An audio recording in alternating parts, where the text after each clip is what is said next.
বিভিন্নভাবে আমরা এনআরইর জন্য আমরা খুবই কষ্টে আছি। পরিপূর্ণ পর্দা পরার কারণে পর্দানশীল নারীরা দীর্ঘদিন ধরে বৈষম্যের শিকার হচ্ছেন। পর্দা করার কারণে পর্দানশীল নারীদের দীর্ঘদিন ধরে আটকে রয়েছে নাগরিকত্ব। এতে তারা বঞ্চিত হচ্ছেন মৌলিক ও নাগরিক অধিকার থেকে। এছাড়াও ছবিবিহীন পরিচয়পত্র করতে না পারায় তারা বাবা ও স্বামীর উত্তরাধিকার থেকেও বঞ্চিত হচ্ছেন। ভোটার আইডি কার্ড না করার কারণে আমাদের বাচ্চাদের স্কুলে ভর্তি করাতে পারছি না, মেয়েকে বিয়ে দিতে পারছি না, এরপরে জমি বিক্রি করতে পারছি না, বাবার জমি পাইতেছি না, স্বামীর ওয়ারিশ পাইতেছি না, এরপরে স্বামীর পেনশনের টাকা পাচ্ছি না। শিক্ষা একটি মৌলিক অধিকার হওয়া সত্ত্বেও মুখচ্ছবির কারণে পর্দানশীল নারীদের শিক্ষা থেকে বঞ্চিত করা হচ্ছে। পাশাপাশি পর্দানশীল বিধবা নারীরা তাদের সন্তানদের শিক্ষা প্রতিষ্ঠানে ভর্তি করাতে পারছেন না।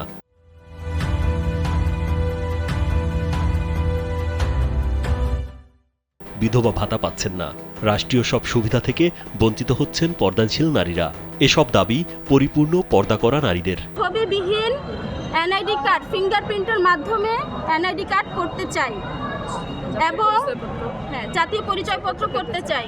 শনাক্তকরণের জন্য যত জায়গায় আছে সেটার জন্য মহিলা কর্মচারী দিয়ে সেটা ব্যবস্থা করা হয়।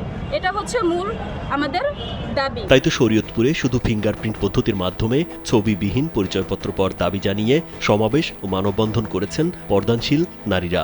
সোমবার বেলা 12টার দিকে কেন্দ্রীয় শহীদ মিনারের সামনে পর্দানশীল নারী সমাজ নামের একটি সংগঠনের ব্যানারে মানববন্ধন করা হয়। পরে তারা একটি মিছিল নিয়ে জেলা প্রশাসকের কার্যালয়ের সামনে গিয়ে বক্তব্যের মাধ্যমে কর্মসূচি শেষ করেন। আমাদের অনেকেই বোনরা আছে যে তার সন্তান তাকে দেখতেছে না, ওষুধ খাওয়ার জন্য টাকা নাই, সরকার থেকে যে বিধবা ভাতা পাচ্ছে দিবেন সেটা কিন্তু সে পাচ্ছে না এনআইডি কার্ড না থাকার কারণে।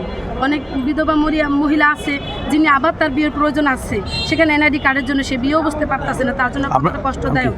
আমরা মুসলমান দেশে বসবাস করে যদি আমরা পর্দা করতে না পারি তাহলে আমরা কোথায় যাবো? এই জন্য আমাদের সরকার যিনি, উনি তো অবশ্যই মুসলমান, উনি যেন ওনার ধর্মের দিকে লক্ষ্য করে। ওনার ধর্মে আদেশ আছে মেয়েরা পর্দা করবে, মেয়েরা পর্দার সাথে চলাফেরা করবে, সেখানে যেন আমাদের পরপুরুষের সামনে মুখ খুলে আমাদের জন্য বাধ্য করা না হয়, আমাদের জন্য পর্দার সাথে ফিঙ্গারপ্রিন্টের মাধ্যমে আমাদের এনআইডির ব্যবস্থা করে দেওয়া হয়।